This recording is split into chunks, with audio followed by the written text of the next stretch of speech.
You know why in America, you know, many of the household they spend a lot of money, you know, on grocery. Even though in America, you know, the grocery consider the cheapest, yeah,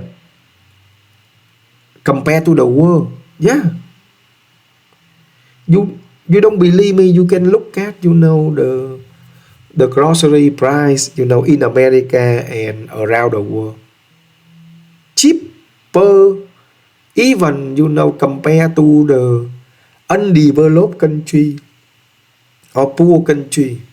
Yeah, many of Americans they spend a lot of, you know, money for grocery because the bad habit, according to many, you know, statistics or many studies, you know, the food from grocery store to the table, you know, only about 70%, and American often throw out about 30% of food. Yeah, why? Because in America, you know, they often go to shopping about one a week, and before they go to shopping, you know, the most of American they don't go home and they check, you know, how much food they still have in the fridge or how much food they still have in the freezer or how much food they still have in, you know, in the cabinet, you know, the place they store the food before they go shopping. Many of the produce or many of the, you know, fresh food, meat, you know, you or cheese or dairy, pork, you know, egg, you cannot keep long, or cheese, you know, or milk or butter, you cannot keep long. If you don't eat in, you know, before it's expired, and after it's expired, you need to throw it away. Yeah. After it's expired in, you know, a few days, you can eat, but the taste is not good. But after it's expired for so long, need to throw it away. Yeah, because if you eat, you may, you know, may get the food poisoning, and you may go to the worst scenario. You know, you go to the hospital, and you know the medical bill may cost your car or even your house. Yeah, you know, in America right now, you know, the grocery store they often open at 9 p.m. Yeah. For example, you get off from work 5 p.m., right? You go home 6 p.m. and you check grocery store in your home, maybe it take you about 30 minutes, you know, and you write down the shopping list, shopping groceries, you know. Or if you still have a lot of food, you need to eat all. Because not, you know, all the week you eat all the food that you bought. Yeah.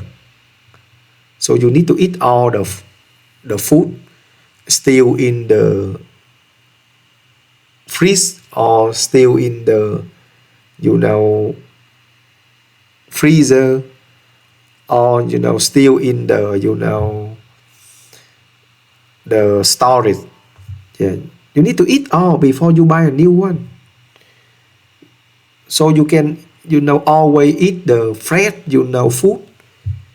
Yeah, and you don't throw the food, and you can save money. Now, you know, the grocery store often, you know, 3 or 4 miles from your home. Yeah.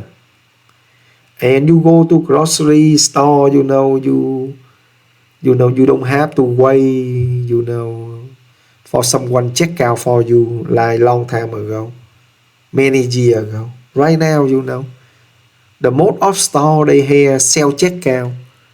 You just grab the food or the item you want to buy and you check out by yourself.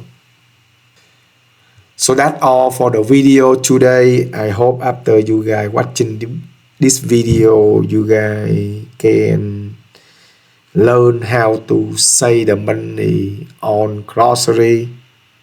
Please support my YouTube channel. Bye bye. That you know you're actually going to use. And for even more flexibility, I'm going with frozen mixed veg for number 11. Frozen, so it's always on hand, still very good nutritional value, and you can easily add this one to the things that you're cooking or just have it on the side of your main meal. Number 12 is your canned tomatoes. Now, believe it or not, I went to look for some in the cupboard, couldn't find them because we cooked our last tin of those last night. So my substitute, just as a reference point, is passata. And we have this on the list for our next shopping trip already. Basically, you can't cook proper food without some degree of moisture, some acidity, some body, and canned tomatoes bring all three. And passata can help too. The base for pasta sauces, for stews, for soups, for curries, for casseroles, basically whatever is in rotation for you this week. And somewhat ironically, in light of the fact that we've just run out, if I could only keep one canned item in the pantry, canned tomatoes would probably be it. That's how important that is. That's why we need to get to the shops. Okay, 13 and 14 are going to be your carb accompaniments. Pasta and rice. We got pasta here. You could pick any weird or wonderful shape you prefer. I personally think a macaroni is a pretty good all-rounder, but there's also a good case for one of those sort of bow tie ones. Bit more surface area to catch your pasta sauce nicely. Entirely up to you. The other option here is going to be brown rice, a little bit more expensive than white, and your long grain varieties, and takes a bit longer to cook, but far better for you nutritionally, and add some kind of bite to your meal, which you just don't get from basmati rice, I tend to find. Much more filling actually too. So we eat a lot less rice since we switched over to brown, which is a good thing. All right, back end of the list now. Number 15 is over here, flour, bread, pancakes, sauces, baking, all of which you'll be doing more of if you stick to this list, because you won't be buying ultra processed, short bought versions pumped full of chemicals. It is cheap, it stores well, and its very presence in your house is going to sort of magically make you feel a little bit more like a cook. 16, 17, and 18, this is your dairy trio. We've got milk, we've got butter, we've got eggs. But hold up. We do not have eggs, because you've already said them. What you meant to say was cheese. Just can't get the staff these days. Anyway, carry on.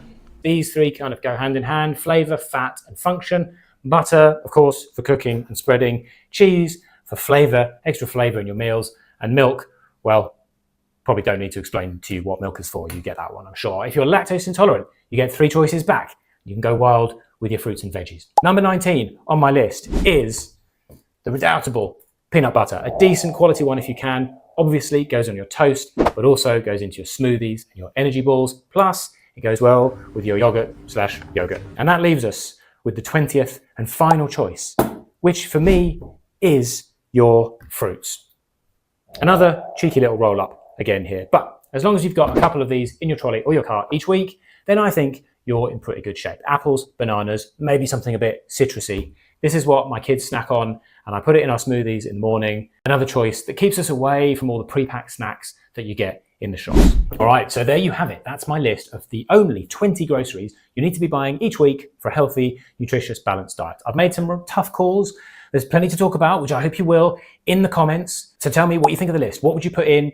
What would you take out? And hit subscribe if you like this kind of thing in general. And why not head over to this one if you also like hearing about other ways to cut your food bills. Thanks for being here, and I'll see you again soon.